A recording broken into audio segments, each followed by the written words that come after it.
Bismillahirrahmanirrahim. Alhamdulillahirabbil alamin.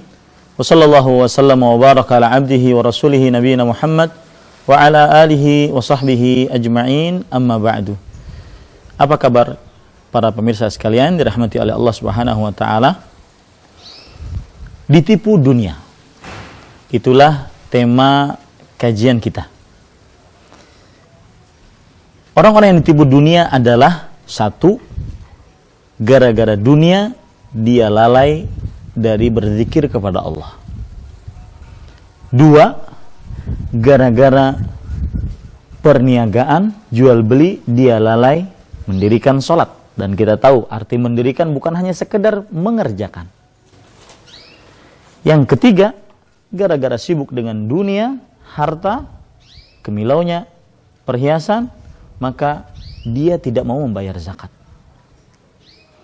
Allah Subhanahu wa taala berfirman di dalam surat An-Nur ayat 37, Rijalun la tulhihim tijaratun wala bay'un an dzikrillah wa iqamis shalah wa ita'iz zakah yakhafuna yawman tataqallabu fihi al-qulub wal absar.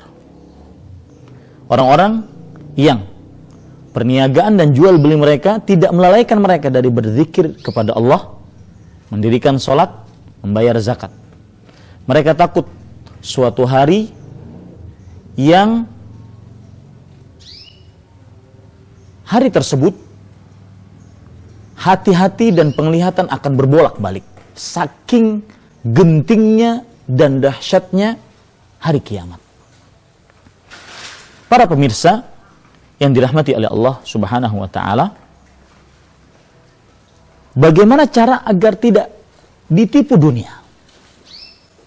Maka perhatikan baik-baik. Cara agar tidak ditipu dunia adalah ingat selalu apa yang ada di sisi Allah lebih besar daripada dunia yang kita kejar.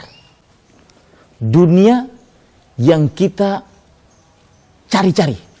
Dunia yang kadang-kadang kita menghalalkan segala cara untuk mendapatkannya. Menipu, mencuri, berjudi, melakukan kezaliman, kemudian makan harta riba, apa saja.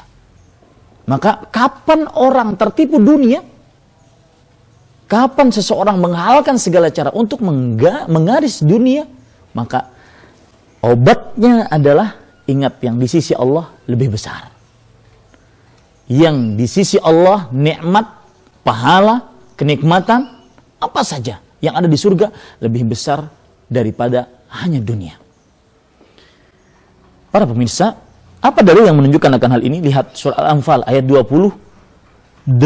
Allah berfirman, wa'lamu annama amwalukum wa auladukum fitnah wa annallaha 'indahu ajrun 'azim.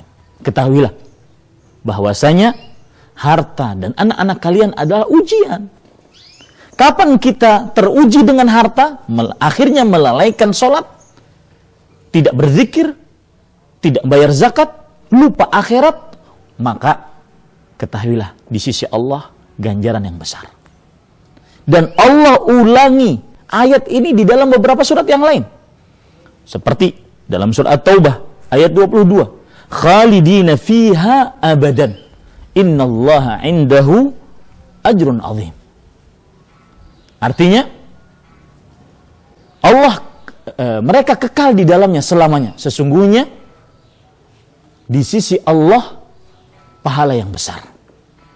Begitu juga dalam surah At-Taghabun ayat 15, Allah Subhanahu wa taala berfirman, innama amwalukum wa auladukum fitnah wallahu 'indahu ajrun 'azim.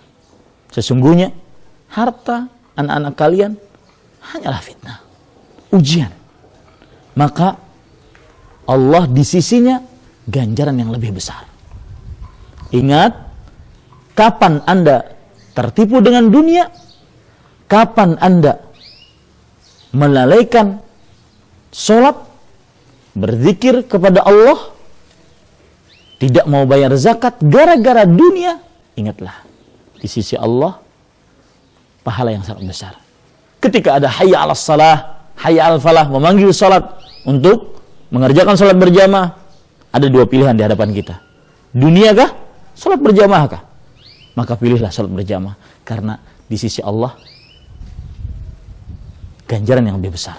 Kapan Anda miliki dunia, seperti moge ini, seperti mobil di belakang saya ini. Kapan Anda perkara dunia, sibuk dengan motor besar Anda, motor gede Anda. Padahal, kadang-kadang lagi, yang harus diperhatikan, saya ingin menambahkan sedikit saja. Bahwa contoh orang yang tertipu dunia adalah orang yang sombong dengan dunia yang dia dapatkan. Kenapa? Karena sebenarnya harta yang dia miliki adalah yang akan menemani dia selalu sampai di alam barzakh kelak. Itulah harta hakiki. Adapun motor sebesar ini dengan mungkin merek yang luar biasa, mobil sebesar ini mungkin tidak akan terlalu begitu bermanfaat jika tidak digunakan untuk perkara-perkara yang akan bermanfaat di akhirat. Kawan sejati adalah amal kita.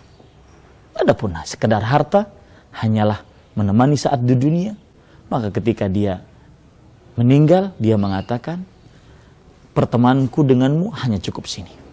Jangan ditipu dunia, yaitu jangan sampai lalai berzikir, lalai mendirikan sholat, tidak mau bayar zakat, lupa akhirat, atau sombong dengan dunia yang kita miliki. Mudah-mudahan ini adalah obat agar kita tidak ditipu dunia. Sallallahu Nabi Muhammad walhamdulillahi rabbil alamin.